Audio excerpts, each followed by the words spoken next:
Hi, everyone. I hope you're having a wonderful week. It's been over a year since we've done a Ask Me Anything session, and that 1 year, uh, very much has happened. I mean, on the personal side, I had a daughter. I now have a dog. And on the professional side, we've seen a pretty profound transformation of the world. We've seen a revolution in the artificial intelligence space. We've seen the release of the Apple Vision Pro, and we've seen a massive improvements in robotics, continued improvements in solar and battery and general electrification.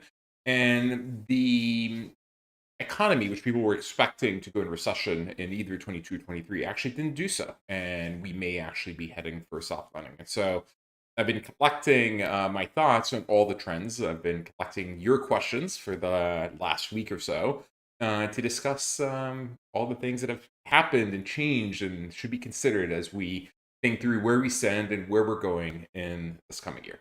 So, without any further ado, let's get going. Welcome to episode 45 of Playing with Unicorns. Ask Me Anything.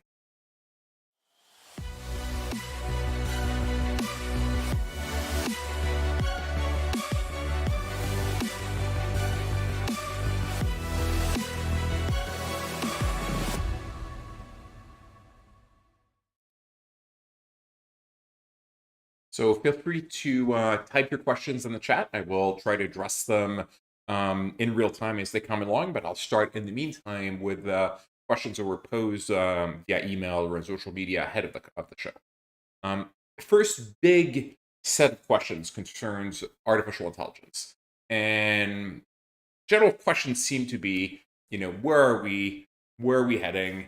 What are the timelines? And why is FJ Labs in a way been contrarian, right? Like it feels like everyone else has gone all in investing in artificial intelligence, and we've been doing much more quote unquote boring things, like B2B marketplaces, digitizing B2B supply chains, SMB enablement, etc.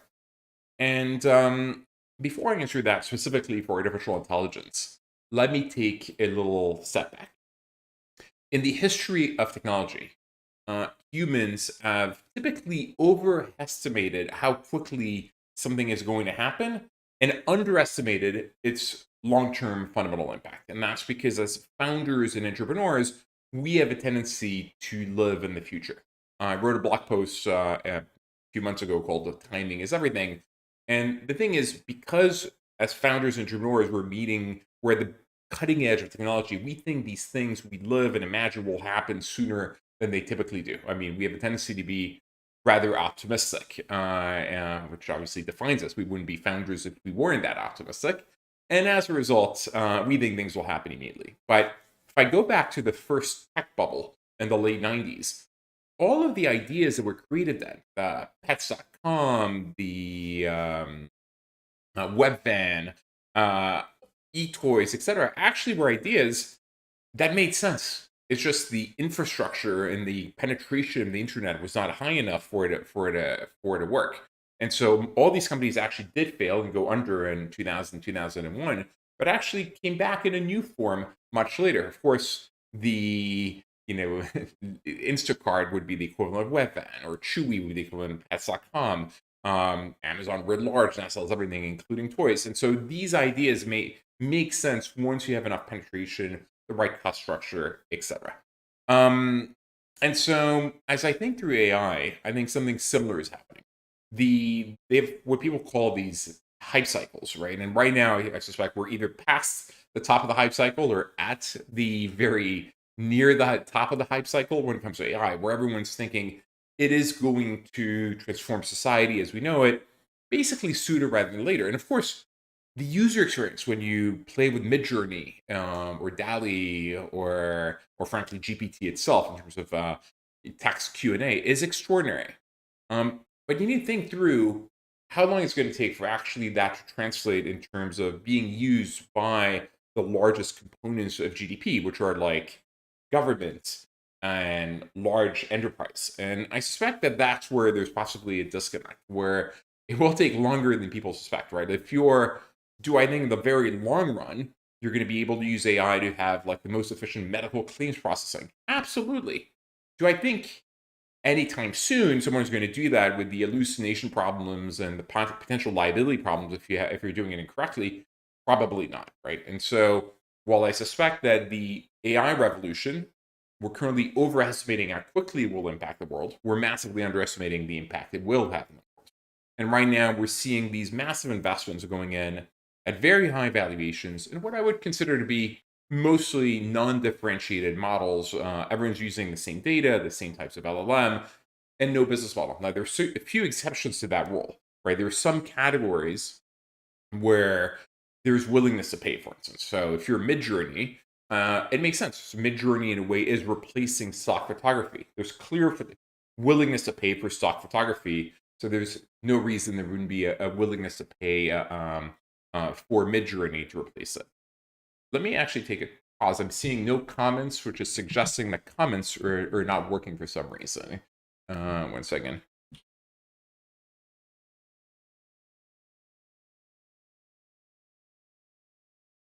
Anyway, hopefully we can fix that while the stream is going. So what we've been doing, by the way, is in a way, every company we're investing in is an AI company. Every startup I know is using AI in one of two ways. One is to improve its productivity, so everyone's replacing their customer service agents with AI, and developers are using them to become more productive. And frankly, a average developer can become a good developer and improve its productivity dramatically. On the second slide, we have how do you change user interfaces with AI? And there are two or a few different types of approaches. When you think of discovery, let's say you're a consumer and you're browsing. Today, you have three paths for buying something. If you know what you're looking for, you go in the search engine, or you go to Amazon, you type it, you get it. Yeah, maybe you can improve search results a little bit, but it's not going to be fundamentally changed. If you go to something like Vinted, you just like to browse through listings. Again, the browsing is part of the experience. We're not trying to make it more efficient. As a result, AI doesn't play a role. But things that are like considered purchases, so where you need to actually think through it. Think of like a company like Curated for high-end sports equipment, like skiing equipment, or for travel, or frankly, even buying a car. There I can see AI fundamentally changing the game. And we're seeing the implication or implementation of AI in existing startups because they already have the data. So for instance, we have a startup called Rebag, and Rebag is a handbag marketplace. And they happen to be the Kelly Blue Book for handbags because they have all the pricing history, etc. And the user experience for selling there is mind-boggling. They have an AI called Claire, and you can go and take a photo or a few photos of your handbag. It'll figure out the title, so the exact model it is, the description, the state it's in, and give you and figure out the correct price. And your handbag will be sold in minutes. Compare that to the traditional experience on, let's say, an eBay, where you need to write your title, your description, pick the category, select a price, and then wait a week or two for it to sell. It's a ginormous user improvement. So as I think through this, when we think of what do we want to be investing in AI, we want to be investing in vertical applications and categories where there's a business model and differentiated data sets. And for the most part, right now, we're not seeing that, which is why we've been focusing on, I guess, what I would call it the digitization of B2B supply chains, because there we're talking about trillions of dollars where nothing has come online. And imagine you want to buy petrochemicals, there's currently no way to do so. There's no catalog where you have the availability. There's no online pricing. There's no connectivity to the factory to understand a combination of availability and manufacturing capacity. There's no online ordering. There's no online payment. There's no tracking, and there's no financing. And all of these can be different companies. So pause here on the AI thing, and I'll go to the second main set of questions on AR, augmented reality, and the Vision Pro. Second, let me still check on the comments. I see they're coming in from Facebook. Let me try them. Yep, and LinkedIn. Okay, so let's. The next big question I've had is like, what's my perspective on augmented reality? Is the Apple Vision Pro a revolution, and what is the timing for that to actually filter in to to our day-to-day life. And it's interesting because I'm not actually sure what consensus is in this category. The consensus, there was clearly consensus like a decade ago that virtual reality was going to be the new thing. And we were at FJ Labs contrarian on that. We decided or not decided, we analyzed it and we realized, okay, if you take a step back and before we talk about augmented reality, we looked at the iPhone as a platform, right? So when this came out, this came out in 2007. And so when it came out, when was the right time to be building iOS applications if you wanted to be the most successful iOS developer?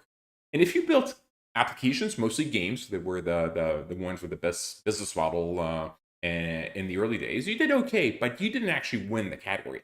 The winners in the category, a company called Supercell, which ultimately sold for $10 billion, was created in 2012. They're the maker of Clash of Clans. The reason 2012 was the right time period is in the 5 years since the launch of the iPhone, you had enough penetration, meaning you had already over 100 million users on the platform. One platform with 100 million users. The best practices in monetization, customer acquisition, retention had already been established, and as a result, it was just a question of like applying the best practices into building the best game, which was Clash of Clans, and that had the runway success we know, and the ultimate exit, I think, to Tencent for $10 billion or so. And so when it came to virtual reality back in the day, I realized there's all these different platforms, from Oculus to PlayStation VR to whatever. None of them had that many sales. Retention looked very low, and the cost was reasonably high, and the quality was actually also reasonably low. When you compare the graphics on your PS5 to the graphics in VR, it felt low. So now let's go to today, augmented reality. Now, if I think through the long-term vision, do I think augmented reality is going to be a platform shift away from this? Absolutely. Spending all your time in this makes no sense, right? Like, this is a limited form factor. You're hunched over. The input-output speed is actually rather limited. And so what you want to be doing instead is actually overlying it with with vision, with your field of vision, and probably controlling it with your thoughts, right? So we're investors in a mind reading company, or a company called Paradromics, which puts neural brain interfaces, kind of like Neuralink, if you want. And obviously, right now we're mostly giving the needs brain surgery targeted at like medical applications for people that have either locked-in syndrome or tetraplegics. And likewise, you want probably glasses that have lasers that ride in your retina, or maybe intelligent contact lenses. And so when you see someone, can tell you who they are, the last time you talked to them, what you talked about, who their kids are, etc. And that would be absolutely fantastic. But we are far, far, far from that, right? Apple Vision Pro is very heavy. It costs like $4,000. That's pretty crazy from a pricing perspective. And this is not a mass market product. The history of mass market consumer electronic devices is you need to be at a $300-$400 price point. You can't be at a $4,000 price point. So, of course, is it an early adopter product? Yes. But right now, when I look at people that have it, a month in, 2 months in, they actually are not using it on a daily basis. They haven't found that killer app or application. And I think it's because it's too bulky. You look like an asshole doing it, right? The glass holes, if you want. And so I suspect that we're far, far away from that AR revolution. So there will be a platform shift away from cell phones into augmented reality. But given that you want light glasses and light contact lenses and maybe probably mind reading, I could see perhaps eye tracking, perhaps voice, but like, again, speaking to yourself out loud in a public setting is very, very weird. So I suspect that we are a decade away from that platform shift. Maybe more, maybe 20 years away. So sadly, in a way, while I think it will happen, this is a 10, 15, 20 years in the future, and many, many other things will happen before then. So Apple Vision Pro, I suspect, will be deemed a failure in the next few years. In fact, internally at at FJ Labs, we have a bet on how many units will be sold in the next 5 years.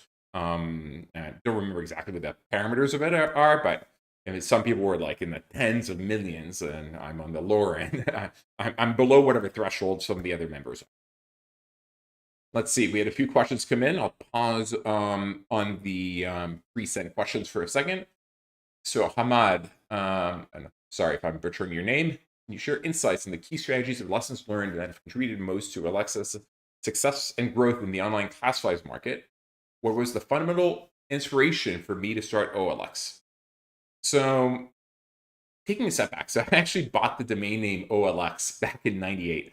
The first company I built was an eBay for Europe, and I also helped build an eBay for Latin America.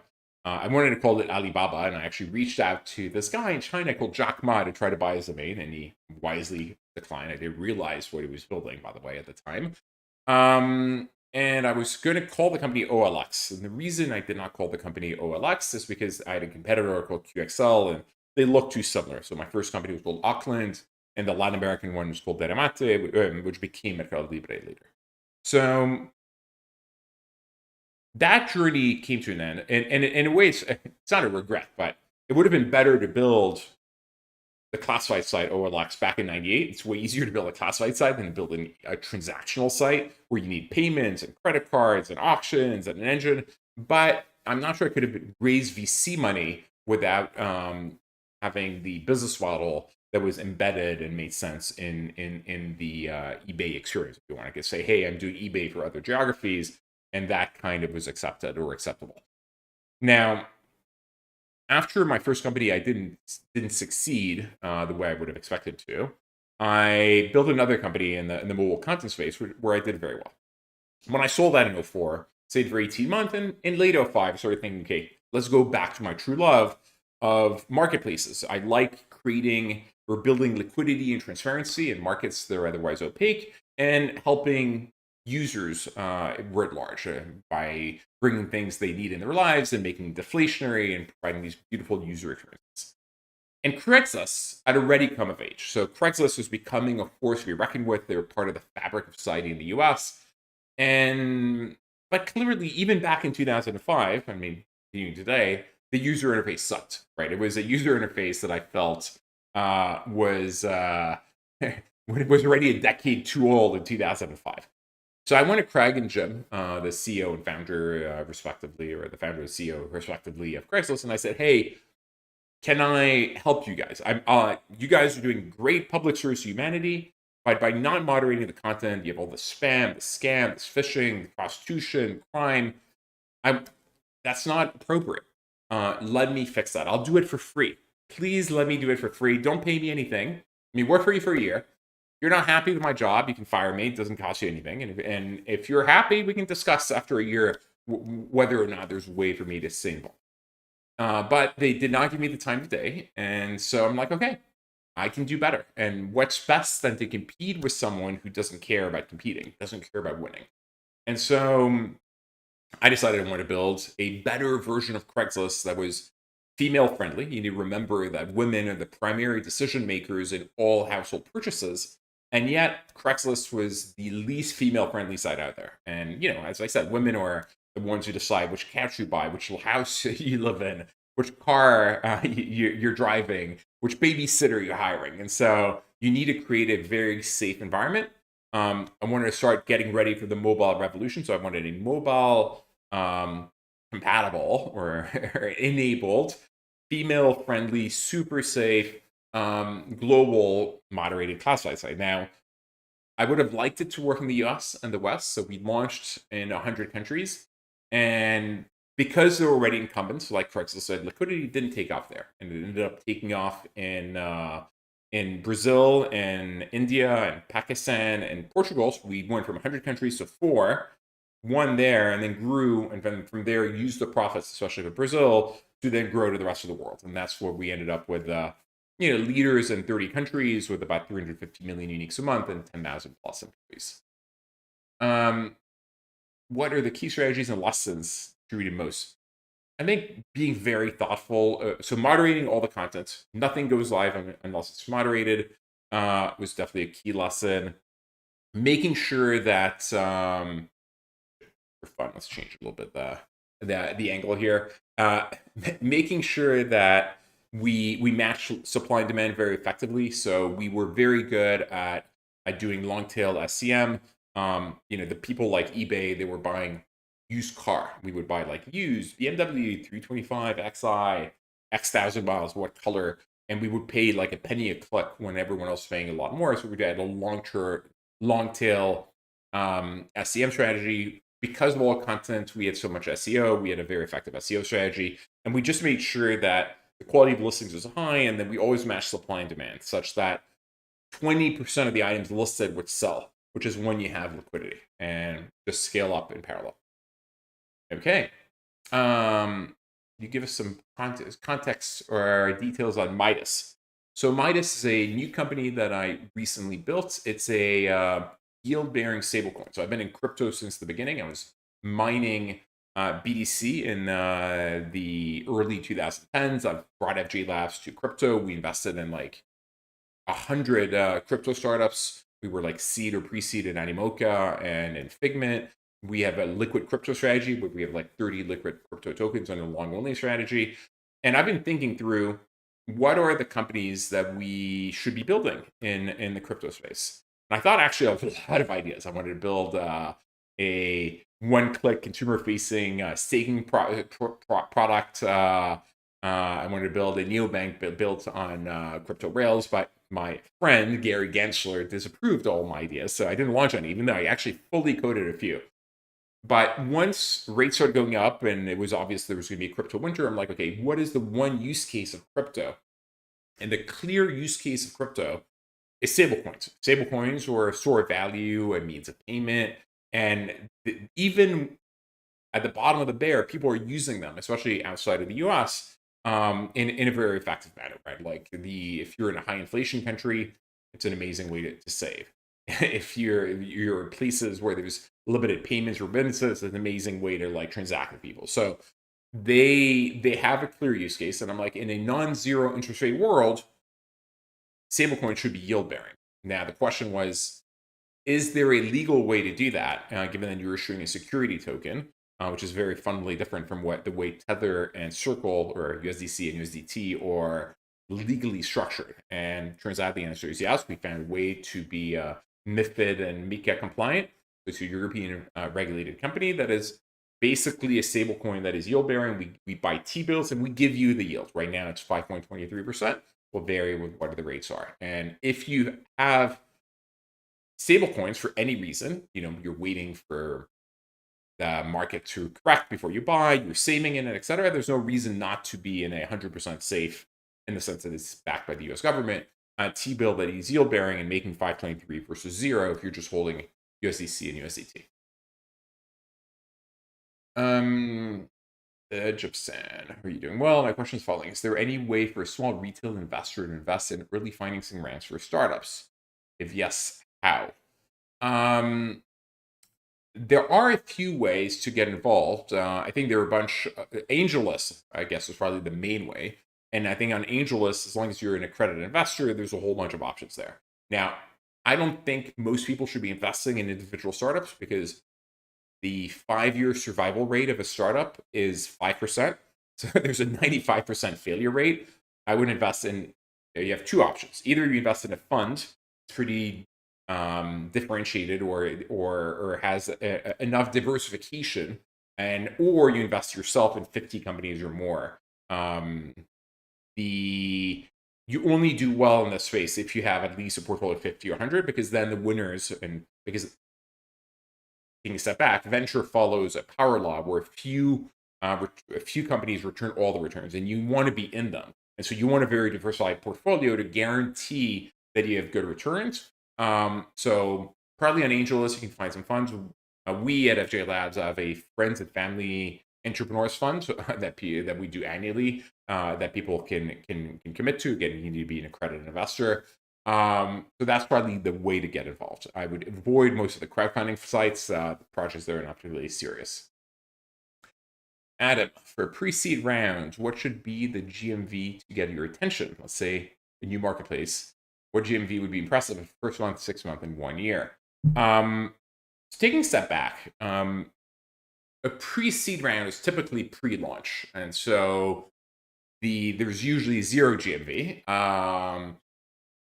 What you need to do though is have the credibility to raise that pre-seed round. Now, pre-seed, there's very few VCs that do pre-seed. It's more friends and family, so it's like full friends and family, and you're raising like, I don't know, 1 million at 3 to 4 pre or 5 pre. The thing is, you don't actually need that much capital these days. These days, it's so cheap to build kind of anything from a tech perspective that even with like 50K, you should be able to get off the ground, etc.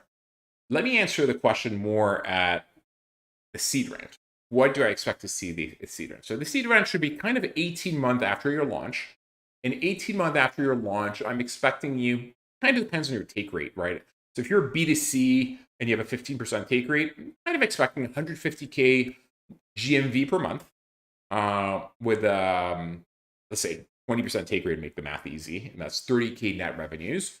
And there you're raising 9 to 12 free or something like that with good unit economics. And good unit economics is one where you recoup your fully loaded CAC on a net contribution or CM2 basis after 6 months, and you 3x it after 18 months. Now, you haven't been live that long, so it's projections based on early results, on churn, etc., but gives you a sense of that. Now, it's not obvious. If your numbers are not there, that's okay as long as you can justify it. You can say, oh, unit economics are not there, but with scale, cost per delivery goes down, fulfillment cost, whatever. As long as you can rationalize it and you don't need every store, the multiverse to align, that's good. My competitors' take rate is 20 to 30%. I thought that's something more fair, like 10% would be a good start. What the correct take rate is actually really depends on the elasticity of supply and demand in the market and what and kind of what are the services and value are you providing? Are you providing enough value to justify 10%? Or are you providing enough value to justify 20 or 30%? Right. So if you're doing money back guarantee and escrow and whatever, delivery, etc., maybe you can justify more. So the answer, of course, of what the correct take rate is it depends. You need to figure out what the elasticity of supply and demand is and understand what value you're providing. As long as you're providing a lot of value to one or both sides of the marketplace, there's usually not too much risk of disintermediation. So that's basically it. Okay, let me pause here, see if everything else is. What other questions have come in elsewhere? Okay. Pause. Up. So other questions that were submitted while we wait for more questions to be coming in from the audience. What are my current perspectives on the crypto market? So what's interesting is we kind of read the crypto markets correctly because we read the macro correctly. In February 2021, I wrote this blog post entitled Welcome to the Everything Bubble, where I said that because of overly loose fiscal and monetary policy, all asset classes were correlated one on the way up. And I meant all asset classes. I mean, SPACs, NFTs, crypto, real estate, bonds, equities, privates, you name it. And so I said, if it's not anchored to the ground, sell it. And of course, we ate our own dog food. We listened to our own strategy. We sold as much as we could. Of course, it's a private market in the VC world, so we sold less than we would have liked to, maybe like a 10% we would like to, but still did better than most. But the obvious conclusion was when rates go up, because crypto is actually deemed, really is a risk asset. It's the ultimate risk asset.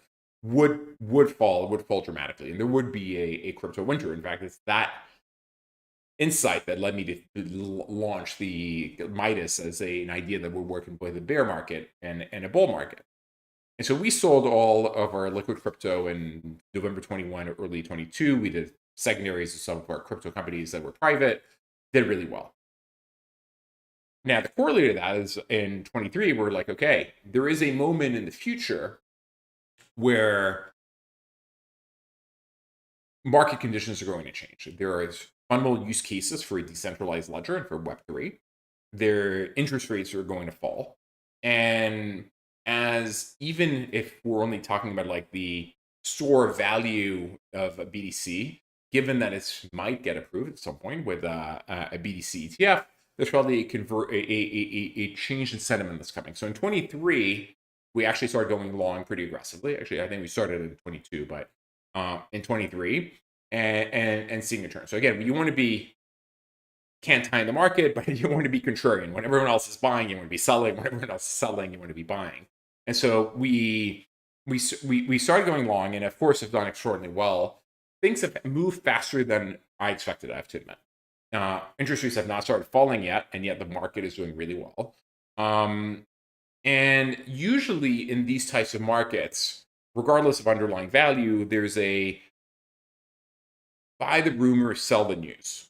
And so I'm like, oh, as the BDC ETF is approved, maybe that would have been a time to sell. And it turns out that the ETF inflows, or the capital inflows from the ETF, have been so high that they've buoyed the entire market. So this market run largely has been driven by input of massive liquidity in the crypto market because of the ETF on Bitcoin. And when you think about where we are in that cycle, we're still at the very beginning. What's happening is it's completely programmatic, meaning one fund will say 1% of my assets will be BDC. And as their AUM goes up, they just buy more and more BDC. So they're not even doing an analysis. What is the correct value, et cetera? It's automatically bought or sold to be a percentage of their funds. And as more and more funds put BDC as part of their assets under management, it'll increase the inflows.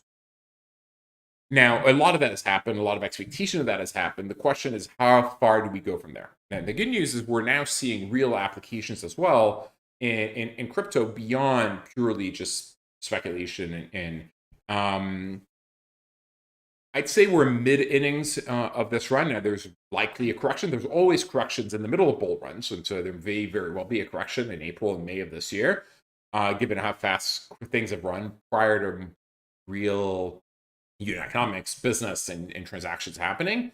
Nonetheless, I think we're in the middle of the run. What could lead to the next big run in the crypto market, in the crypto cycle, beyond sort of decreasing in decrease in US rates, is actually an ETH ETF. Now, there's been people were optimistic that an ETH ETF would be approved in May. I think the probability of that is low. I'd say 30% or less, and probably less than 50% for even the August approval, but probably over 50% in 2025 at some point, maybe Q2 or Q3. If, and ideally when, an ETH ETF gets approved, I think this launches a massive bull run in ETH. Frankly, probably even in Solana, like the two L1s that are winning and all the applications that are on them. And so I suspect that 25 will, if and when that happens, it'll be a massive bull run in the other assets other than BDC. Now, of course, BDC we're about to have the halving, et cetera, but that'll be the main inflection point because obviously US rate decreases have already been expected in a way. So if they started happening, that wouldn't come as a surprise to anyone. As I said, I wouldn't be shocked if there's a 20, 30, 40% correction. We might be already in the middle of it in the next few months. But I still think we're mid innings in this run. Okay, let's go to the questions back from the audience. Adam, can you invite you to intro.co? Any of us would pay good money for an hour of your time. Many experts don't need money, donate to charities anyway. Maybe I like doing these types of interactions on a platform like this one here because it's one to many and it brings scalability to my time. Doing one-on-one with people, the opportunity cost of my time is very high. Like the thing that I've most limited in my life is actually my time, and that's why I spent so much time optimizing for it. Like that's why I have an army of virtual assistants in the Philippines. And general help structure such that I can only do the things that I value. So unlikely that I'd be up for being in a platform like that, just because I can't imagine the amount of money you'd have to pay me for 1 hour of my time to make it worth my time, right? Like I don't know, 5,000 an hour, 10,000. Like it's so high as to be ridiculous that I don't think anyone should be willing to pay it. So I guess the answer is no. I don't think it makes sense. Does FJ Labs have an activist approach when investing in startups? how are you supporting the founders? It's funny because I misinterpreted what you meant by activists. So here's the thing. We are not on the board. We don't lead. We don't price. We don't take board seats. And yet, most founders we work with believe we are the most helpful partners and investors they have. And the reason is as follows. Other people like whatever, Firstmark and Andreessen, they're amazing. They have these huge portfolio teams where they're going to have like whatever, recruiters and headhunters and psychologists and executive coaches. We don't have the assets under management or AUM to support any of that. So we don't do any of that. There's one thing we will help you with, and we are fantastic at it. That is our superpower. We will help you raise. 6 months before you raise, we want to review your deck, review your metrics, tell you how you're doing, whether we think you're ready, identify the VCs you should talk to, make the intros to those VCs, and then back channel on how it's going. Now, if we don't think you're ready, we'll also tell you that we'll not make the intro. So we give full transparency to everyone, and we'll make the intros for the top 33% or top quartile of the portfolio to the best VCs.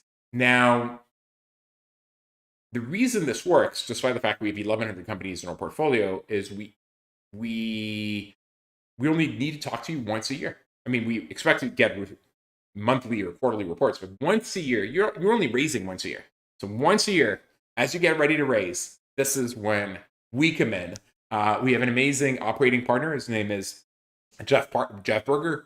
He's essentially the head of portfolio or platform, and he's the one who's basically helping the board. He's a former founder, very successful, very thoughtful as a result, and he's the one helping with all this. And he's a quarterback, and then he calls me or the other partners like Jeff, Jose, or Arnie to make the interest of the right VCs at the right time. So we are extraordinarily supportive of the founders. We can also have conversations on strategy, exit, etc. But those are ad hoc. You need to make the effort. Hey, Fabrice, I have this issue or question. What do you think? And I will answer 100% reply rate for sure.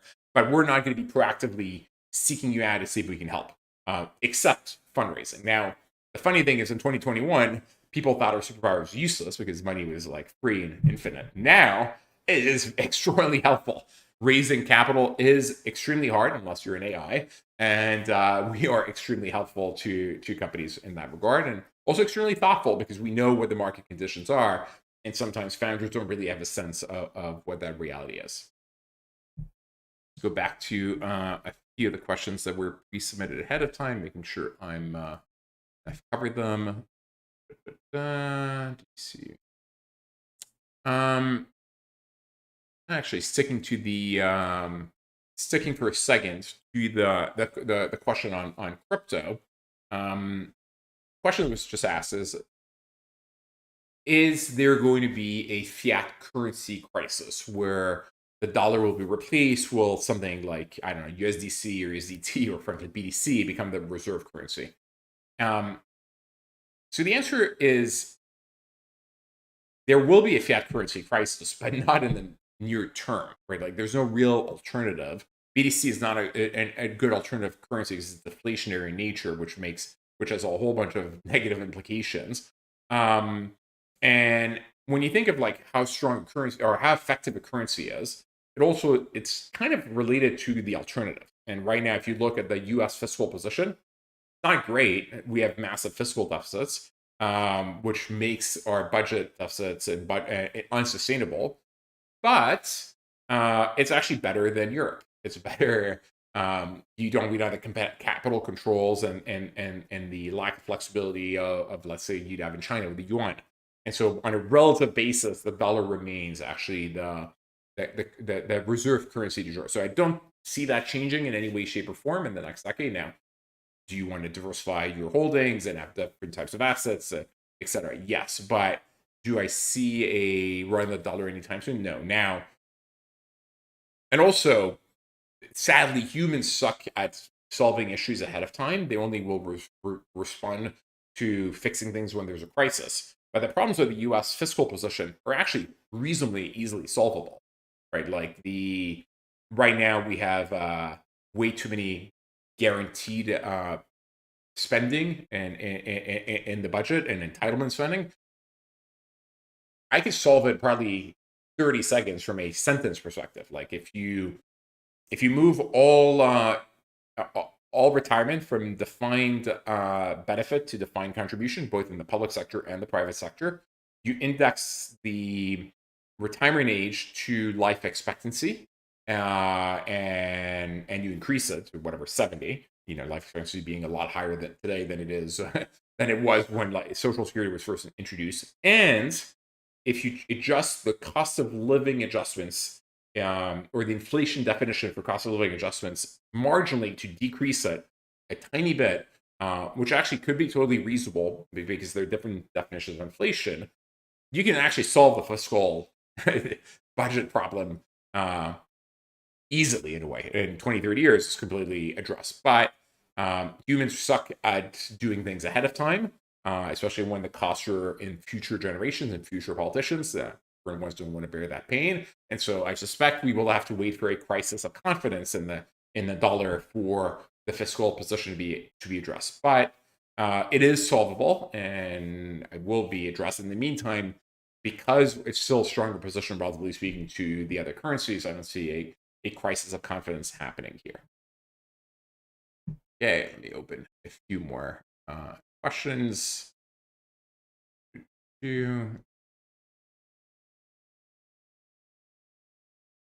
Have you decided on your next adventure for outdoor travel that you'd like to tackle? It's a personal question, and I guess it's related to the fact that I had a big adventure in Antarctica a year ago, where I walked, pulling my 100-pound sled in like -50 with wind chill, for 2 weeks to the South Pole, which was a big adventure. I guess my current big adventure is being a new parent. I have a 1-month-old baby. Her name is Amélie, and she's wonderful. And she's not as portable as kids will be when they're a little bit older. So Fafa, my 2.5-year-old son, I can put him in a sling and we go hiking and mountain biking and skiing, etc. Can't quite do that with Amélie just yet. When she's a bit older, I have a lot of adventures planned. I was thinking of snow kiting across Greenland. I want to go swimming with the orcas in Norway. I haven't explored Southeast Asia much, so I want to actually go camping, hiking, completely off grid in Southeast Asia, in Tasmania, in Australia, none of which I've done, mostly because of time differences and how far it is. You need to really schedule the time around it. Probably not happening in 24, 25, but yeah, 26 onwards. I haven't been heli skiing or in backcountry skiing in Kashmir yet. I've been invited to do it in Pakistan and in the Himalayas writ large as well, in addition to obviously India. So probably that's on the to-do list. Yeah, I'm sure there are many more adventures to come. So, but nothing just now. Right now, the big adventure is being a new parent. Adam, I've heard that startups should recoup their fully loaded customer acquisition costs within 6 months based on contribution margin, and then triple the amount. You confirm these numbers are accurate. These numbers are accurate, because think of what it is we want to be doing as VCs. As VCs, we want to be funding your growth. And so once you have a customer acquisition channel that works, it doesn't matter which one it is. It could be word of mouth. It could be a CM, it could be a sales team, really irrelevant. As long as you have one that works and is replicable, and it's just putting gasoline on the fire, then that's fantastic. And we want to fund that with good unit economics. And by the way, the way you know your marketplace that works is if your customer acquisition cost goes down over time, because the network effects are kicking in, and through word of mouth and more organic and ever more buyers are bringing ever more sellers, and more sellers are bringing ever more buyers. And so and again, you don't necessarily need to be there, meaning there may be in the early days, the economics may not be as good, as long as you can justify why they will get better with time as your take rate goes up, as your pricing power increases, etc. Rafi, what should the first 3-6 months of a new startup look like? Talk to potential customers, generate demand, build prototype, validate hypotheses. I would do a lot of that before actually launching a startup. So before I decide to go all in, I would do the homework. So let me check on my blog which episode it is. I think it's episode 9 or 10. 1 second, I will refer to it in a second. So episode 9 of Playing with Unicorns is how to come up with startup ideas, and the 3 core ways, like solving a problem you're facing personally, bringing an idea from one country to another, or bringing a model or an approach from one category to another. Probably the 3 main ways. But then you need to validate that it's going to work. And so I would talk to at least 50 customers on the supply and demand side ahead of time. I would do a landing page analysis. So you don't build a website, you just build a landing page that looks beautiful.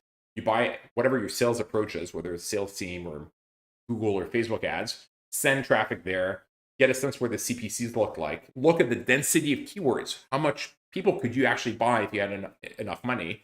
And look at what the sign up rate is, talk to these people and try to get a sense of what the conversion rate will look like. And you can estimate usually what the conversion rate in the industry is and estimate something similar to that. This is the way you really validate the hypothesis. Once you've validated, there's a market, there's a need, the solution to build is the following one.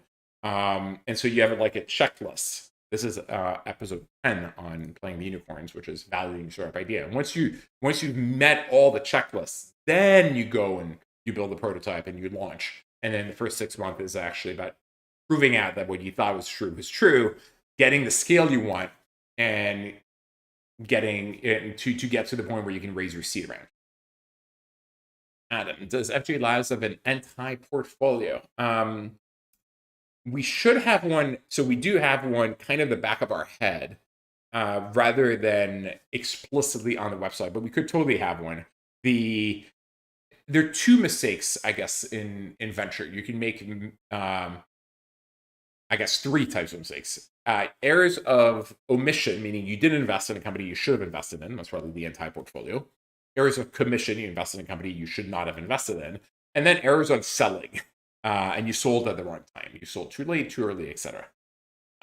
We are, like every VC in the world, guilty of all 3. We failed to invest in amazing companies you should have invested in, or at like the right time. When I saw the Uber reasonably late, I passed in the first few rounds because the unit economics were not there. At first, it was really a rich guy problem. It's like, oh, we're rich people and we want to share this black car. And then it was like literally shared series, whatever, Mercedes S600 for 12 people. To then, oh, we're a black car service using other people's cars, so you know the black cars. Again, felt an elitist problem. To then starting to work a bit better. And then I saw Uber at the 2 billion round.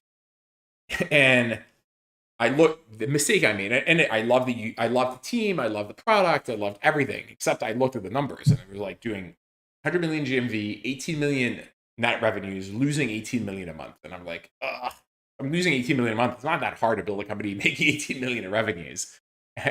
How do I justify 2 billion valuation? So I wrote my investment memo by saying, I think I will regret this decision for the rest of my life. But having looked at the numbers, we can't invest in this round. Now, of course, if you write an investment memo starting with, I will regret this decision for the rest of my life, you know you're wrong. Follow should have followed my gut and should have invested. This is one example. But another one in gaming, could have invested at the very beginning of Zynga. I think might have even been 1 million pre-money valuation.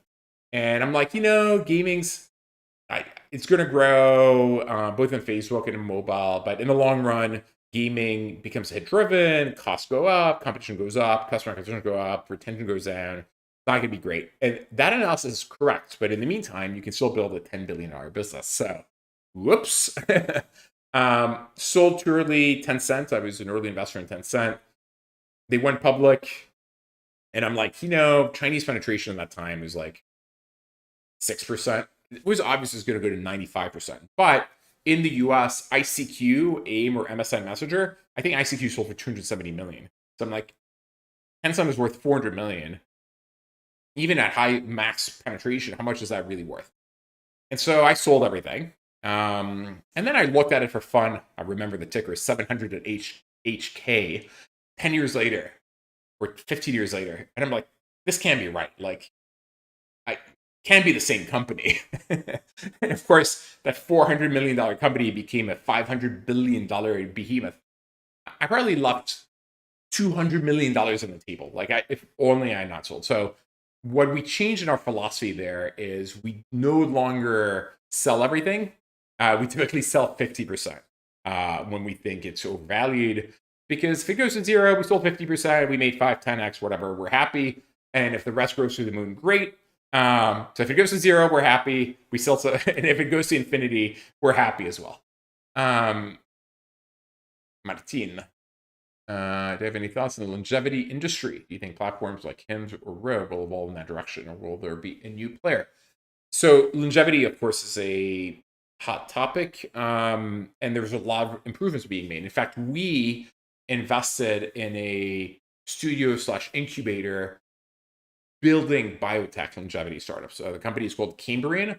It's created by James Payer. It's absolutely amazing. He's absolutely amazing and extremely bullish on the category.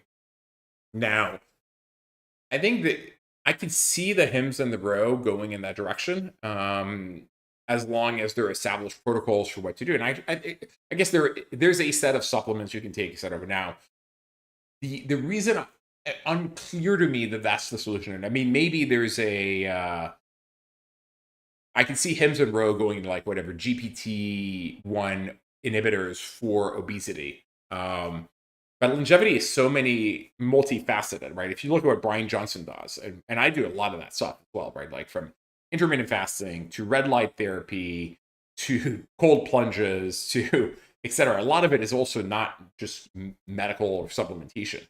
And then there's the supplements you can take. So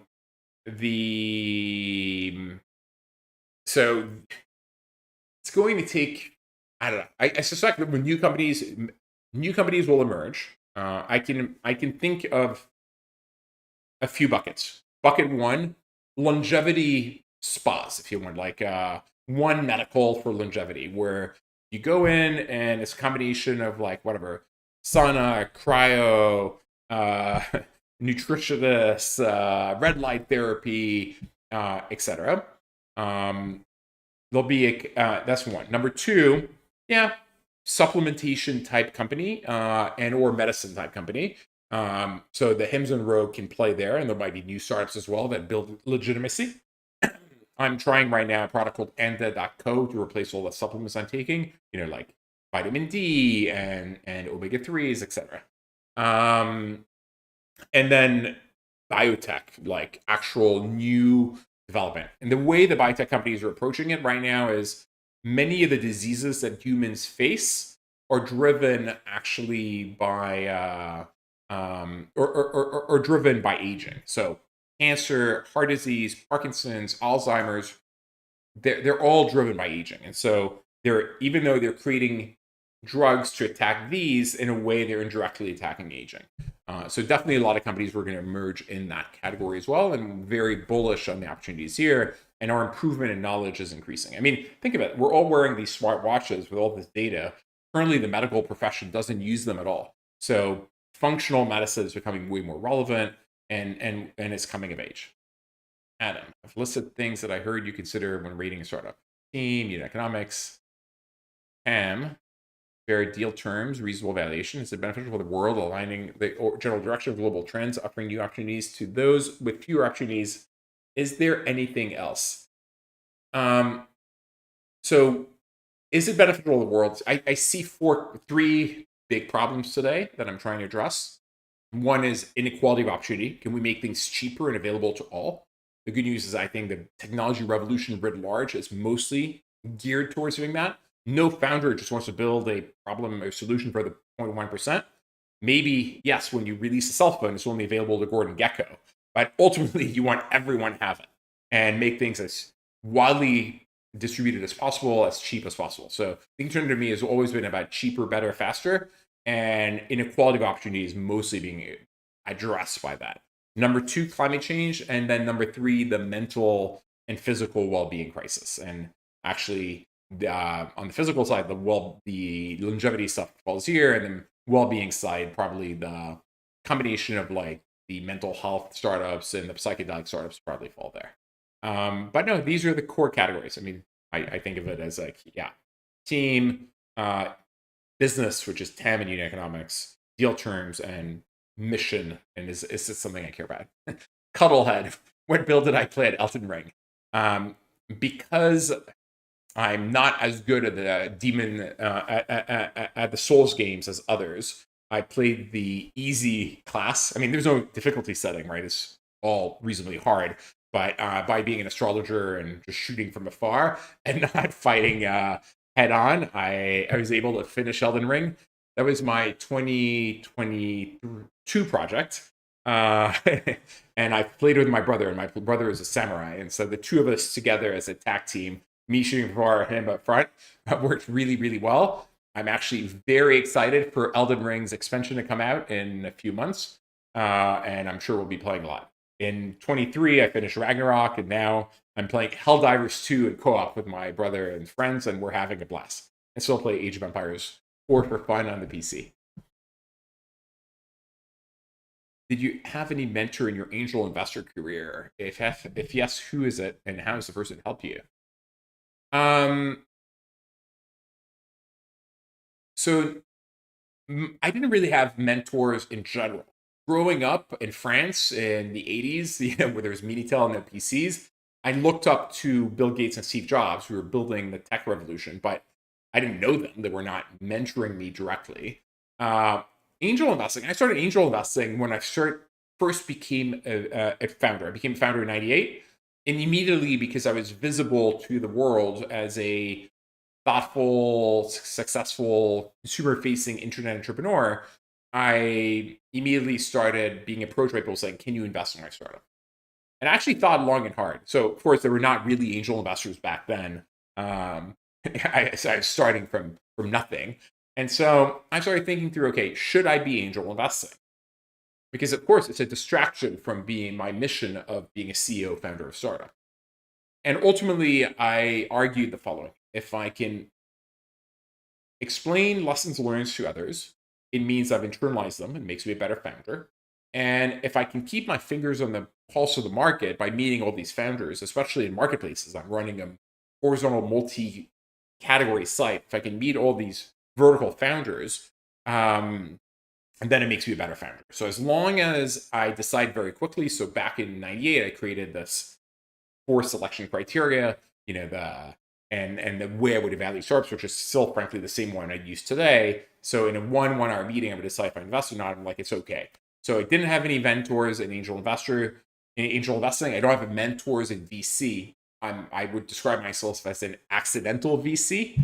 I'm definitely an accidental VC. I when I sold OLX in 2013, I like building companies, I like investing companies. I partnered with my angel investing partner Jose, and we built FJ Labs really as a family office for us to be angel investing and building companies. And that took a life of its own. And other people said, "Hey, we want exposure to what you're doing.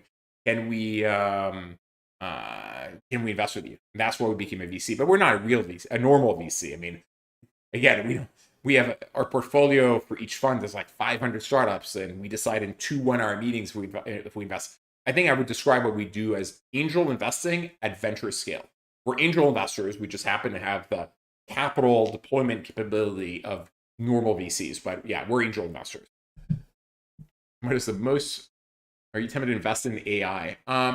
Again, if I see a project where it's vertical, proprietary data set, clear monetization path, and the valuation is reasonable, it falls in the norm, then yes. But everything I'm seeing is not that. It's like crazy valuations, like super bubbly when not non-differentiated. So and by the way, I would argue everything I do is every company I invest in has AI. Everyone's using AI. Everyone's building an AI. They're not AI companies, but they're using AI. So every investment I do, I would say, is an AI investment person, though it's not marketed as such. So not tempted in doing the game of game of kings like OpenAI versus whatever Mistral versus others, and not tempted either. I mean, if 10 years, if I'd invested at the beginning, sure, but I mean, and even then, the way they're structured, et cetera, is odd. We're also playing it indirectly. We're investors in an amazing company called Figure.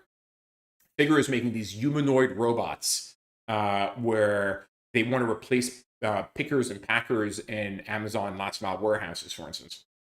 And they're embedding OpenAI's AI to interact with the real world. So they're also kind of an AI company. It's the most overused buzzword that you can't send. I think it varies, right? Like whatever is, it used to be ESG. Maybe for a while it was crypto, like in the last bubble. Right now, I'm sure it's AI. Right? It has to be AI. Everything's AI. Every company's saying they're doing something in AI, and most of the large companies are not, right? So it's not true. Jassim, when valuation of a company is risky yet a bit safe and worth the squeeze. It's not, the valuation in its own is not sufficient. It's the combination of valuation and traction and team and opportunity. And so when I invest, and I invest at all stages, pre-seed, seed, A, B, etc., it has to be fair. Nothing's cheap in tech. It has to be fair in light of traction, opportunity, team. And I have a blog post on my valuation metrics matrix where I talk about what are the median valuations at pre-seed, seed, A, B, and onwards based on traction, and the fair valuation is there. Lacey, hi Fabrice. Any particular places or people you prefer to keep up with your biohealth updates? And thanks for your time today. Obviously, the well-known people are Huberman or Pete Attia. Honestly, I don't follow their podcasts or listen to what they say. It's just too much content and they're too long and too slow. I'd rather have a synopsis of it through my personal functional medicine doctor. You can read the last Pete Attia book. So he first wrote, I think, Lifespan or Longevity. Let me find the name of the book. Recently read it, so but I've read 20 books since then. So give me a second. Let me find the name of the book. If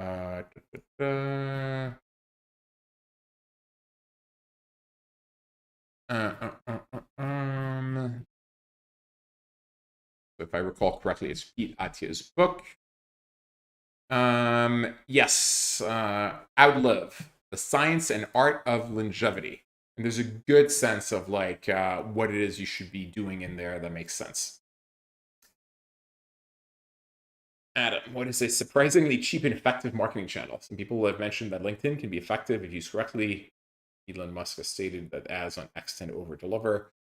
I'd say TikTok probably is if your audience is young, you can have in two ways. A, you can create content on TikTok that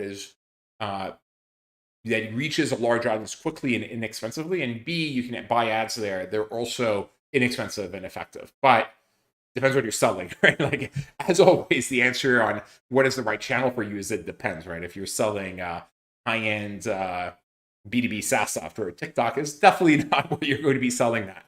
So but yeah, TikTok's rather effective. No beautiful new channels coming up. And so the traditional channels work. They become less effective because of the Apple removing the tracking. So CACs have gone up on both Facebook and Google, but nonetheless, you can still usually make economics work if you have the right business. Okay, Jesse, as an investor, does it make sense to look for opportunities other than AI, even though AI is hot now?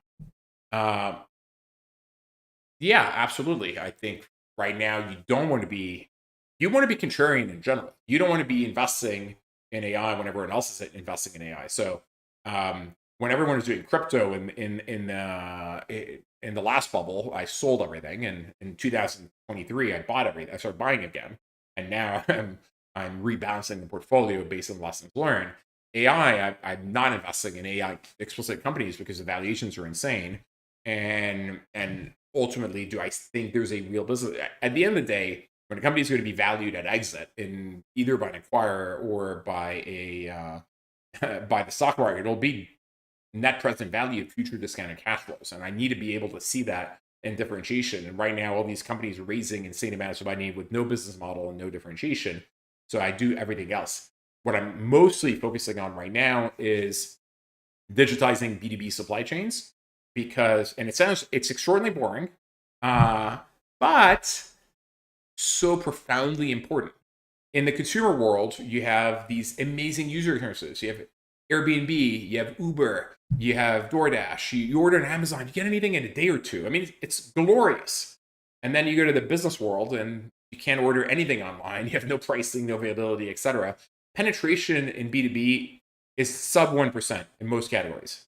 And it's definitely sub 5%. So we have infinite and trillions of dollars of GDP. We have an infinite way to run. So you need to digitize all inputs. That's a massive category. You need to do SMB enablement. So we're at the we're at the very, very, very beginning. And so I think this is more interesting and deflationary, and it's going to revolutionize the world, and it's gonna run for 20 years. Martine, what are the most incredible business opportunities you have seen in preventative health?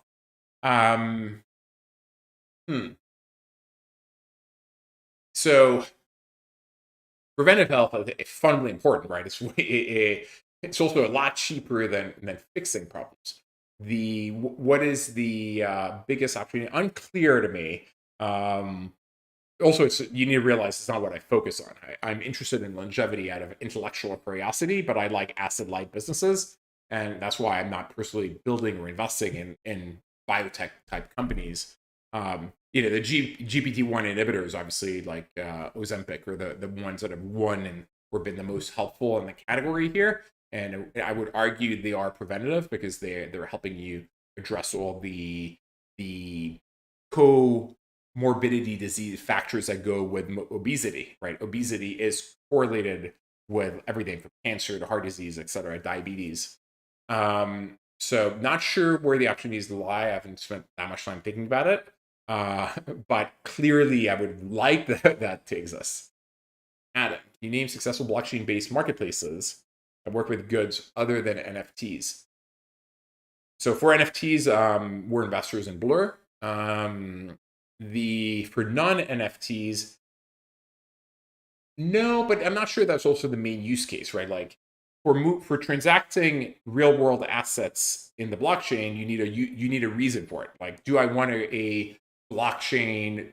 Like, does having a decentralized ledger that is open and public bring value? And I think for most things, the answer is no.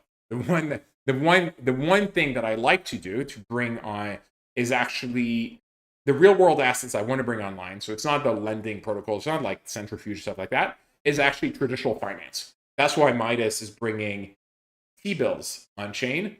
And in the long run, I want to bring bonds, equities, and everything else. And the reason is the way our traditional financial system works is completely ridiculous. So like, if you want to buy stocks or sell stocks, you go to your bank, they contact a broker, they work with the custodian, right? Like, there's so many levels of intermediary. If you're selling a stock, you're selling a Tesla stock, it'll settle in 2 or 3 days. And the markets are only open during business hours. That makes no sense.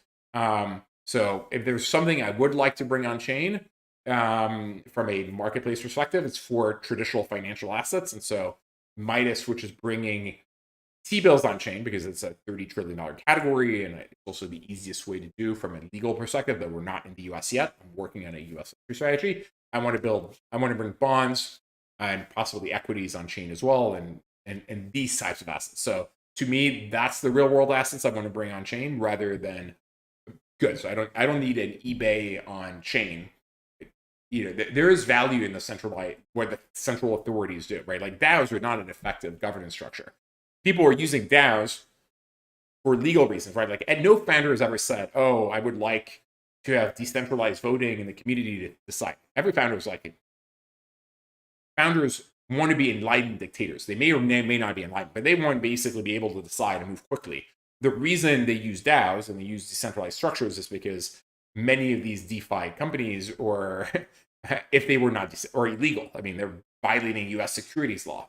And so they're being decentralized to just be a software protocol to not be violating U.S. securities law.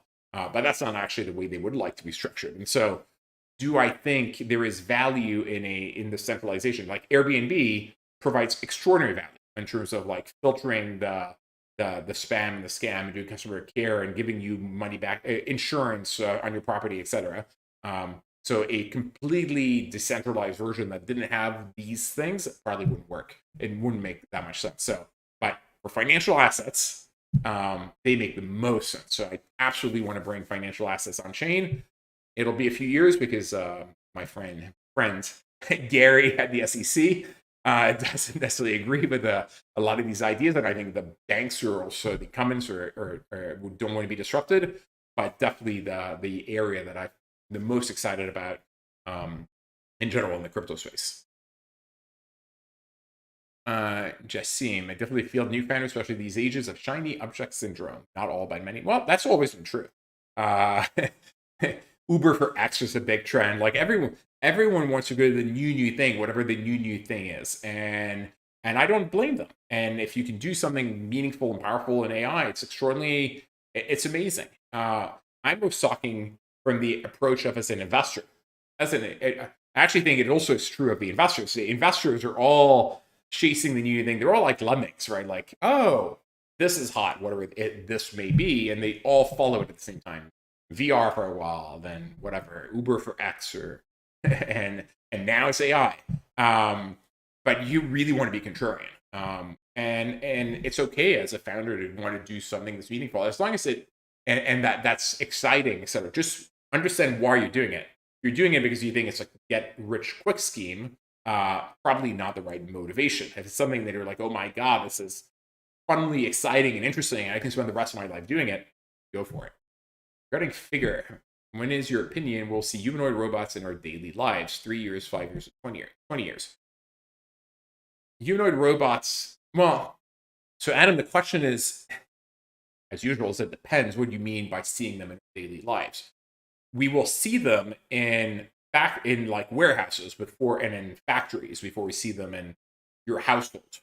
The issue with household is like so many different variables that needed to account in terms of like, pets, people to run into, activities that it can do, etc. So the Jetsons future, I don't see in the next 5 years. Robots becoming way more commonplace in our lives, and we will see them because they will be interacting in factories. I could see it in 5 years. And I mean humanoid robots already present or omnipresent. Like you go to car manufacturers, it's all robots. But humanoid robots in warehouses, yeah, 5 years I think will become more and more common, but not in our daily lives. So daily lives still too expensive, right? Like too expensive, use case too limited, doesn't work particularly well just yet. So more 15, 20 years is probably better. By the way, same thing with self-driving cars. We're getting closer on autonomy. Do I think in the next 5 years all cars will be fully self-driving? Absolutely not. So it will start gradually. It'll be like, trucks on highways for long distances, and little by little start expanding. And we're finally on the cusp. So, another example, by the way, the hype cycle, speaking of AI, when self-driving started becoming a thing 10 years ago, or even 12 years ago, everyone's like, oh, it's going to happen in the next 5 years. And now we've reached so that was a peak of the hype cycle. Now we're probably at the bottom of the valley of disappointment and despair, where everyone's like, oh, it's never going to happen. And actually, now I think it's starting to becoming interesting. We're now getting the point where the cost and effectiveness is such, or efficacy is such, that we're going to start seeing interesting use cases. So all that to say, this is now becoming an interesting time to look at it and think through the implications and considerations. Again, you want to be contrarian. So I suspect something similar might happen in AI in a few years. We'll be like, oh my God, why is it not showing up in the productivity statistics? Why is it not being implemented by big companies, etc.? Cuddlehead, do you think asteroid mining is an industry that will become feasible or profitable within our lifetime?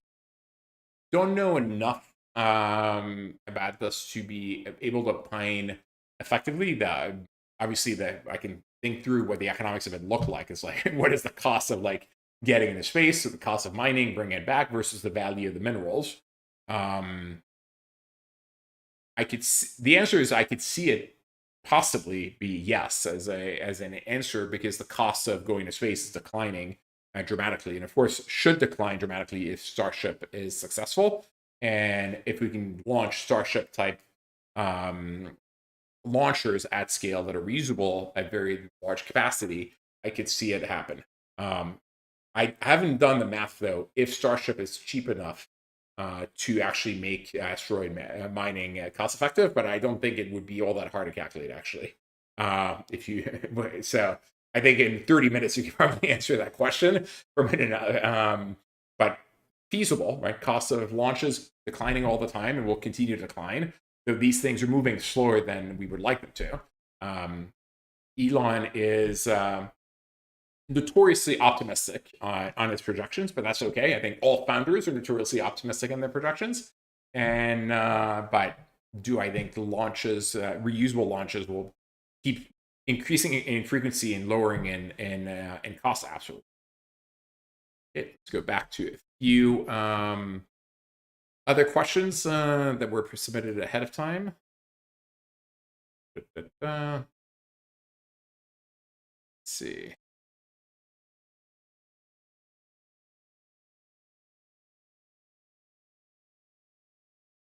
We continue to see economic sentiment down given the cost of money felt by consumers. Curious, given how you also touched the dire U.S. consumers in your macroeconomic update, where you see bright spots in the landscape. So I kind of touched upon this briefly at the beginning. The economic environment has actually been more resilient than I would have expected it to be. I expected a recession in 23 because a combination of the debt levels, the consumer side, would be very high. Inflation is still be at that time reasonably high. Rates impacting, especially commercially real estate, a lot, and a number of banks falling, decreasing overall lending, and basically a massive movement of capital away from banks into T-bills because they're safer and higher yielding, which is leading to bank lending to collapse. And so when you put all these together, and then like just geopolitical uncertainty and a few other factors of like, I would have expected a recession, and yet the consumer has been extraordinarily resilient. And currently we still have full employment, unemployment is inflation has decreased, and productivity statistics are shockingly good. Usually tech productivity doesn't show up. So people have been saying, where's the productivity from the tech revolution in the statistics? And I don't think you're ever going to see it, honestly, because tech is deflationary, right? Like if tech makes something free, it's calculated as a decrease in GDP. So if a $2,000 computer next year becomes a $1,500 computer or a $1,000 computer when it's sold, that's a decrease in GDP, even though it's a better computer for cheaper. And so I think a lot of the, most of the things, not most of the things we consume online from Google to Facebook are free. There's a trade-off where you give up your data in exchange for having access free to a free service. And all these things are not, or don't show up in the productivity stuff. So I'm actually rather, I'm more optimistic than I was in the macro environment. And we may very well have this notorious soft landing. So back in the last 70 years, we've only had one soft landing where the Fed engineered a slowdown of the economy that was overheating because of high inflation without a recession. And that was in 93, 94. Every other time when rates rose, we had a big recession, or a recession, not always a big one. Big one if you raise a lot, like in 82, 83, when Volcker raised rates. And we've had the biggest increase in rates since then, and ever except for then, basically. And it looks like, shockingly enough, and to my surprise, but actually pleasant surprise, we are going to have this very rare unicornish soft landing. So actually rather optimistic on the general global macro. Now there's still massive political and geopolitical risk that kind of acts as a Damocles sword overall, but things are looking better than I would have expected. And it looks like we're navigating issues like commercial real estate crisis, etc. Whom do you think had the most impact in your investing thesis? Honestly, no one. What we do is really profoundly different. I never, I never did an analysis saying what is the best strategy for investing.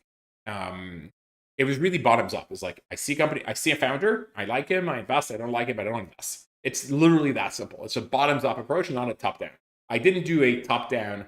What are the lessons learned from the most successful funds in history from a venture perspective? And our strategy is completely different. Now, the data supports the strategy we're following. So AngelList is a lot of data on what are the most successful investing strategies. And it just so happens that a diversified strategy is by far the most successful strategy.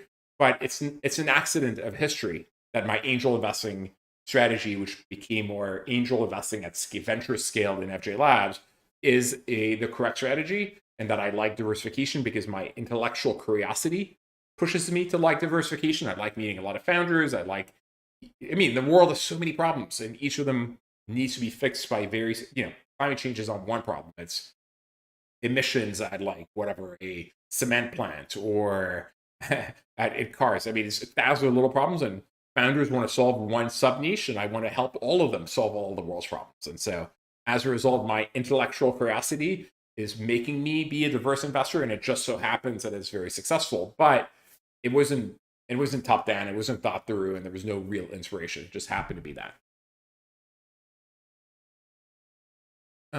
Is there something you've seen in recent startup pitches that you think the general public should know? Where I'll take it.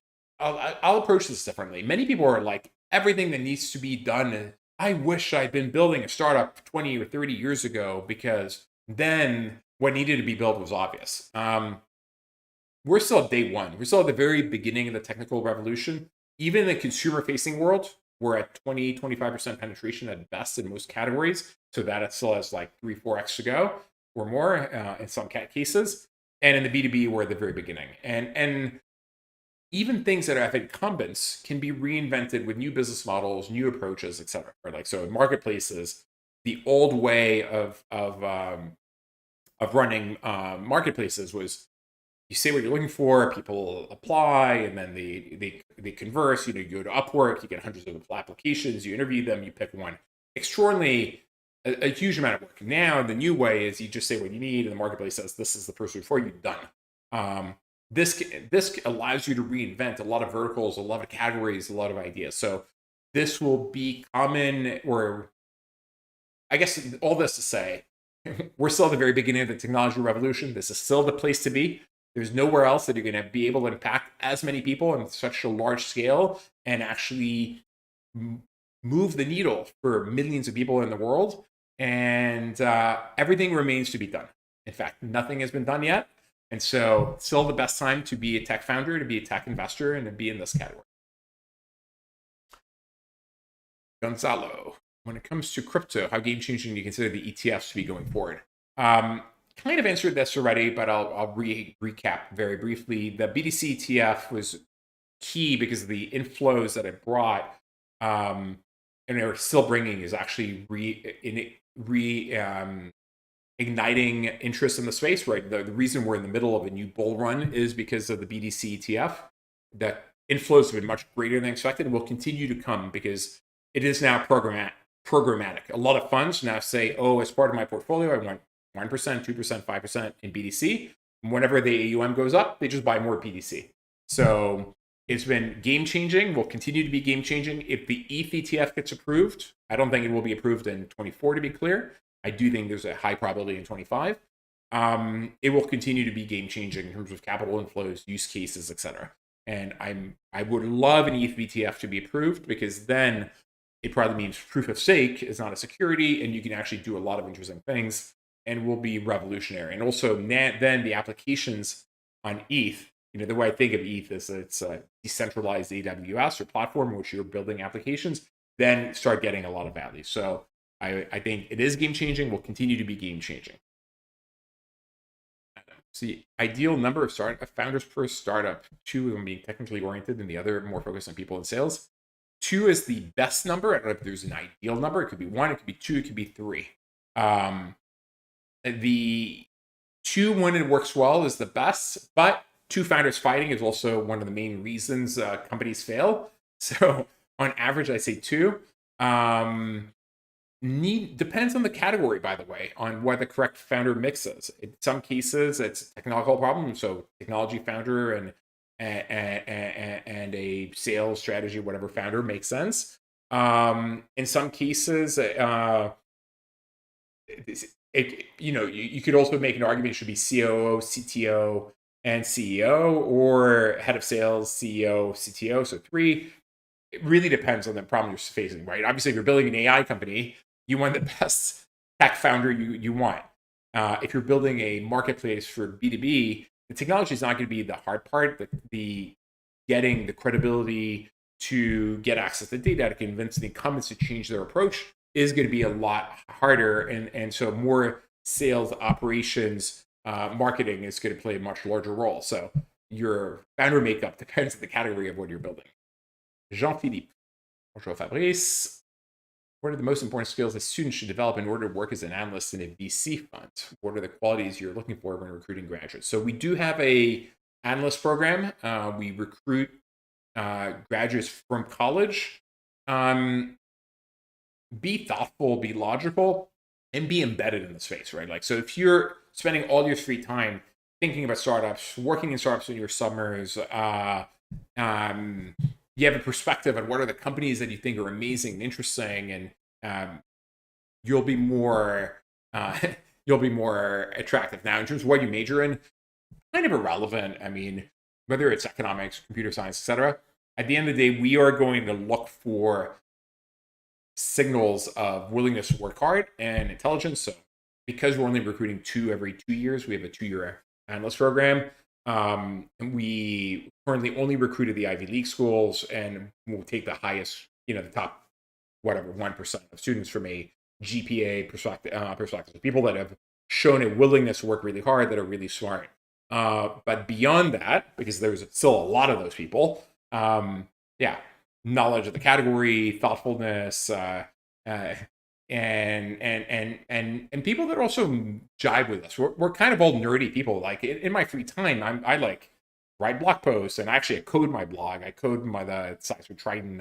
I've coded an interface for my home between Alexa and everything of the home environment.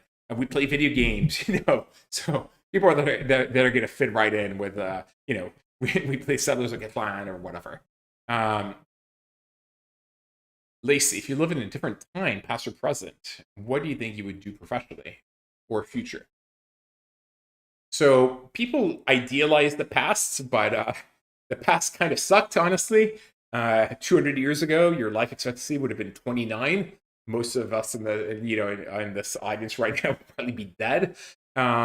We lived horrible lives. We are so privileged to be living in the world we live in today. We have a quality of life that the kings of yesteryear could not even imagine. I mean, because we only work, on average, in the West, less than 40 hours a week, we can go on vacation, we can ponder the meaning of life, we can try to think through fulfillment. In the past, it would have been all survival all the time. So you go 10,000 BC or before, when we're hunter-gatherers, we're just nomadic and constantly trying to find whatever the new mammoth and trying to find food to eat, would have been, a rather difficult life. Then we became farmers from 10,000 BC to, let's say, 1800. Again, we'd be suffering from starvation multiple times a year. Our crops would fail. There'd be disease. We were surviving. There was no self-actualization. Yes, there was a tiny, tiny, tiny percent of the population that could be better off and could do their own thing, either because they were at the very high end of the nobility, or because they were intellectuals or artists that have been paid for by the nobility and the rich. But they were far and few between, right? Like the Da Vinci's and whatever, Leibniz and Michelangelo's and Voltaire were far and few between. So would it be interesting to observe the Roman Empire and the rise of Augustus? Absolutely. Would it be interesting to meet Da Vinci and to meet the founding fathers in the U.S.? Absolutely. But would we really have liked to live there? Probably not. Um, the I think life in the future is only going to get better. I can imagine a world 100 years from now where you have these Star Trek replicators, right? Like, imagine a atomic level 3D printer where you say you want something, food, a cell phone, whatever it may be, and you get it, or a holodeck. I mean, it's going to be amazing, and it's going to be because tech becomes cheaper. So essentially, all these things, tech has made things significantly cheaper over time. Right, like food is much cheaper than it was 100 years ago, 200 years ago. Um, Flying in a plane, these cell phones, computers, everything is getting a lot cheaper. So I can imagine a world where the marginal cost of electricity is zero because we'll have infinite electricity through solar and or fusion. And then with your atomic level 3D printer, most things will be free. And in that world, you'll be really able to think through, how do you self-actualize? What is your purpose in a world where you don't need to work for survival? Basically, you will work because you want to. You'll want to be an explorer in a starship, uh, and maybe there'll be your recognition, the personal value you get out of that. So I think the future is going to be extraordinary, and we're here as founders and as VCs trying to build it and make it happen. And I'm beyond excited for it. So I think the future is interesting. I'd like to live through these different moments in the past and see how they were like on a day-to-day basis. But I suspect that our reality today is glorious, right? Like, yeah, even the kings, and I know Jasim would like to experience living like a king, and there are moments where it'd be good, but I don't know, like the idea of like not having toilets and not having indoor plumbing and etc. I mean, when I go on these crazy adventures, like I go to Antarctica, where I need to like poop in a plastic bag and carry it for a few weeks, and I need to melt snow in order to rehydrate my food, and there's no shower, no nothing. That's kind of like what living was like back in the day. And you come back from that and you're like, OMG, we are so privileged. We are so blessed. We're living such cosseted, beautiful, amazing lives, and we should appreciate them more because we are the luckiest people ever. Uh, and so I have so much gratitude.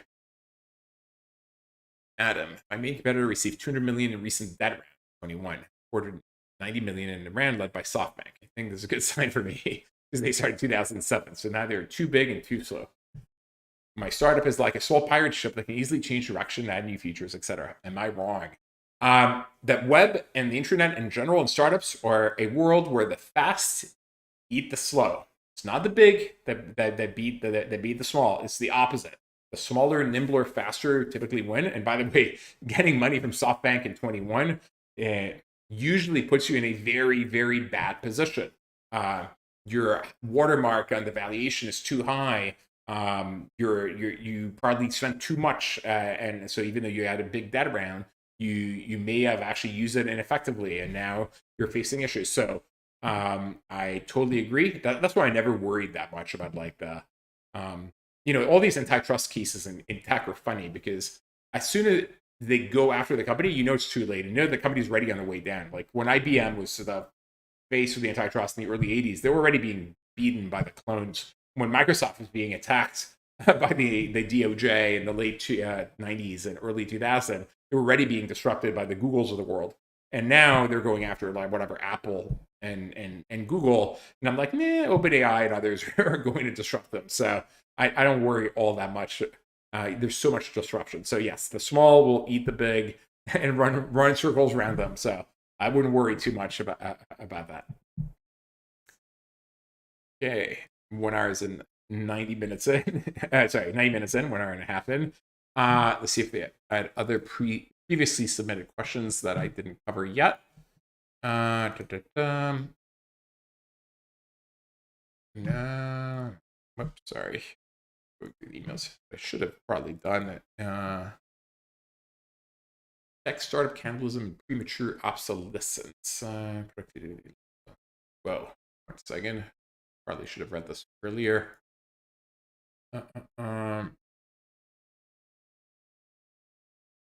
Okay. I guess three sets of questions submitted by Olivier Blaise. One on productivity and lifestyle. So I did an episode on playing unicorns not that long ago. Let's see the name and title on how to basically be productive and how to lead a life where it's episode 44, the last one. And I explained how I outsource most things in life. And so the question here is, what do you do with GPT versus virtual assistants? And the reality is, I use the virtual assistant in the Philippines for most tasks. In fact, they will use GPT instead for me. What I do with GPT, honestly, it's like more very targeted tasks, like, oh, I forgot how to code this function on my blog. Please send me the CSS for that, or just research on different topics. The VAs do the everything from calendar management to actually uploading the blog posts that I write on the blog and getting everything ready. So are you sharing your personal assistant with your partner or home staff? So the personal assistant, though, is dedicated to me. My butler slash estate manager is dedicated to me. But the my partner and I share the entire staff for the home, and we have like a team for the child rearing, I guess. And I covered how I do it, like with 4 or 5 people that work one at a time, but 7:30 a.m. 7:30 p.m. 5 with a shared docs, etc. So watch episode 44 for more information here. Um, is So in that episode, I also talked about how I live across different cities, between Turks and Caicos, New York, and the question is, how does one do that with children? Well, I'm obviously extraordinarily privileged to be in a position to have kids that are young enough that I can actually just take them with me everywhere. New York is going to be our main base. My son is going to the École, which is a French American school, which is trying to blend the very best of the French system in terms of like intellectual rigor with creativity and public speaking and team building of the American system. And one more question about Olivier about investing in France. What do you think of like the system in France? So what's interesting is France used to be a backwater of investing, and has come a long, long way. I think Xavier Niel, the founder of Free, can take a big credit for building a school set and an incubator that has now become an ecosystem for a whole bunch of new startups. And so the incubation plus so it's called I think Station F and something 42. And so France, because of that, is now becoming way more relevant in terms of tech startups. Now, the very best founders often still leave to go to the US to build companies in the US because, of course, if you're going to build, might as well go build for the largest market. But it is definitely come of age. 1 second, let me go see through a few more questions. What do you think of digital biology? So I don't spend enough time looking at this, but of course, where are we seeing AI in biology? The best example of that is probably AlphaFold. And so it's where you're seeing the folding of the proteins being done in a gamified way as a means of trying to find new drugs and drug compatibility, et cetera. So AlphaFold is absolutely innovative and has done and found things that were not possible before. And I suspect more of that is happening, not following, and that's a question from Natalia, on a day-to-day basis. So can't comment more intelligently than that. Let's see, there's a few more. Macro, opportunities at DC, structure, no, covered that. With your milestone birthday coming up, you can't wait. What adventures and ambitions are you most looking forward to in the next half century? Interesting. My friends made a 40th birthday video for me, and the main recommendation there was like, whatever, get married, have kids, and I'm like poo-pooing that vision and concept. So I'm turning 50 August 3rd of this year. A lot has changed in the last decades. A lot has also in a way has not changed. I'm still a tech founder. I'm still optimistic. I still love the same things, from kite surfing to paddle to video games to tennis, etc., to skiing. I'm looking forward to what the next few decades. I mean, I'm a new parent, so that adventure in parenting is going to be extraordinary. And also, I actually am excited. We are going to rise to the challenge of the 21st century. We are going to address inequality of opportunity and climate change and the mental and physical well-being crisis. And we're going to do it through technology. And I'm excited to be in the midst of things and to both help bring it about and see it happen. And so beyond excited for what the decades to come have to bring. And it's hopefully with the longevity startups that we've also indirectly invested in and the progress, we can continue to have extraordinary health span, right? So it's not just longevity you want to have, you want to have healthy longevity. You want to be able to keep doing all the things you love intellectually, personally, physically, etc. Jean-Philippe, what is the dream guest you would like to have on Playing with Unicorn podcast and why? So first of all, Playing with Unicorns has been less about guests than it's been really sharing thoughts and perspectives on. So often it's been just me talking. Right? Usually with a deck, this is Ask Me Anything, but it's usually been like, how do I raise capital? How do I create a perfect deck? But I do like guests who are extraordinarily thoughtful. I mean, one of the most interesting episodes was a conversation I had with Christian Engermeyer, who was kind of my doppelganger, and I didn't even realize it. It was like a 2 hour, wide-ranging, fascinating conversation, and so more like that, right? Because the obvious answer to the question, by the way, is Bill Gates in terms of understanding everything he went through and why he decided to transition from Microsoft into the Bill and Melinda Gates Foundation, what they're doing today, or Elon in terms of where he's at, where he's going, what his perspective is, and going through his life. So the obvious answers are like the Bill Gates and Elon Musks of the world. Maybe the more interesting answer would be, what are the people like Christian Engermeyer that I talked to that I didn't know before, that we're going to have this amazing intellectual personal connection, and we're going to have a discourse and bring our thoughts to a further new level. And I don't know who those people are. I do play unicorns kind of in my spare time, which I don't have that much. So it's a occasional show. But I'm open to suggestions. And if there's people that you think are like, oh my God, like this is extraordinary, the two of you are going to have the most amazing conversation.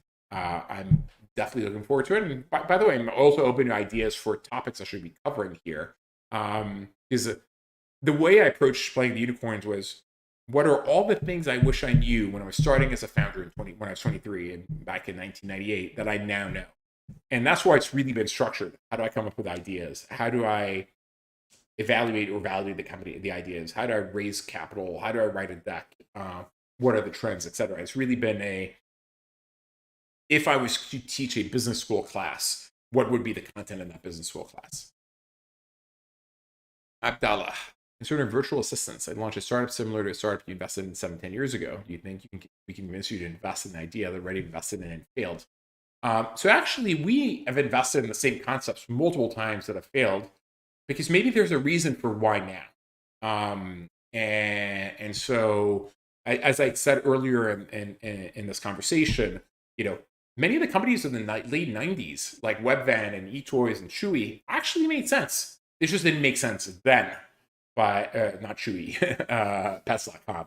They make sense now with Instacart and Chewy. It just didn't make sense back then because the infrastructure needed to make it work didn't happen, right? There was a company called Cosmo that was trying to do like local delivery, but without a smartphone or the GPS, it didn't work. But now, of course, DoorDash, Uber Eats, Postmates, whatever, now it really works. But back then, it didn't make sense.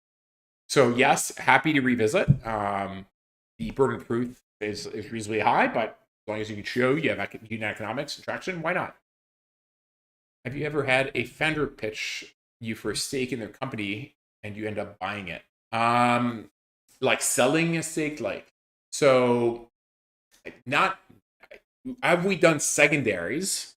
Yes, but not in the early stage. We wouldn't do a secondary in like pre-seed, seed, and A. In the late stage, where the company's worth whatever hundreds of millions or a billion, and the founder is taking a little off the table where you invest, yes.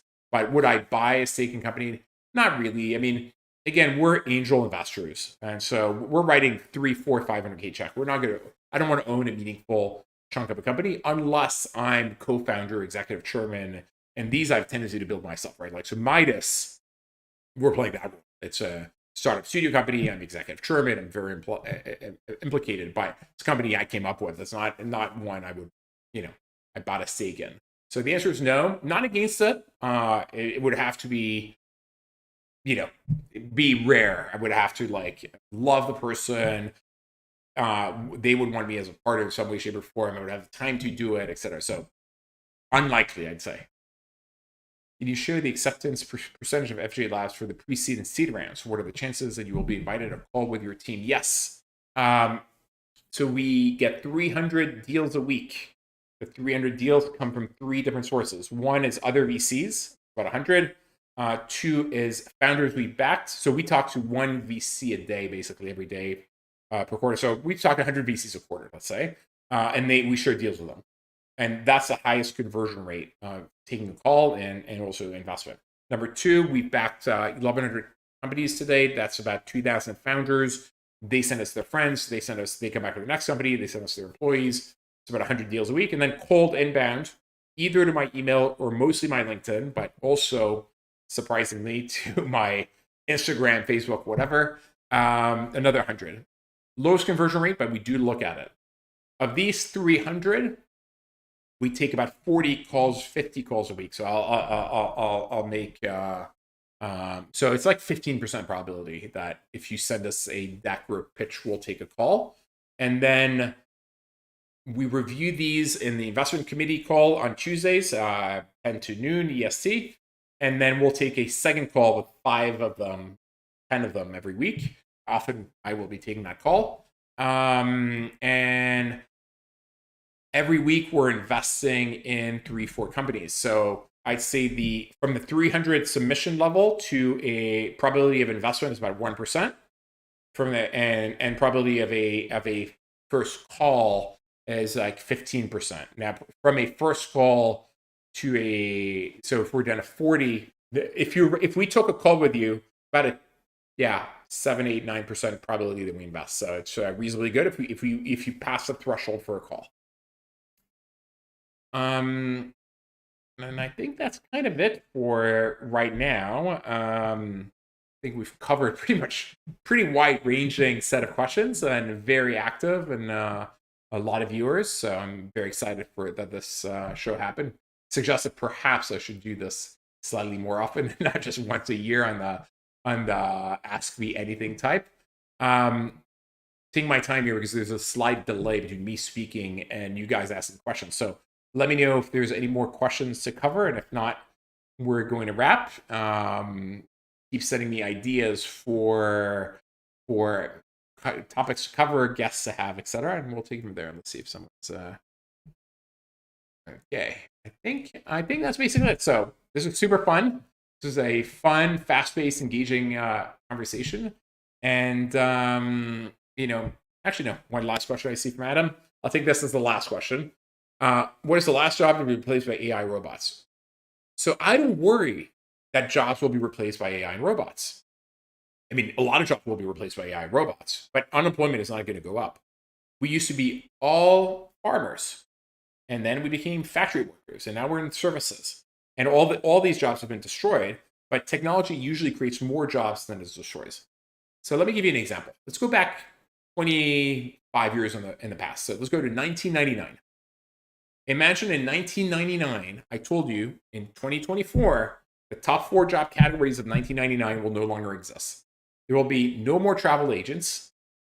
There will be no more bank tellers. All of car manufacturing will have been automated, and retail will have been decimated with all of retail going online. Please describe the unemployment and the economic environment in 2024. And people would be like, oh my God, Great Recession, 25% unemployment, Great Depression, the end of the world.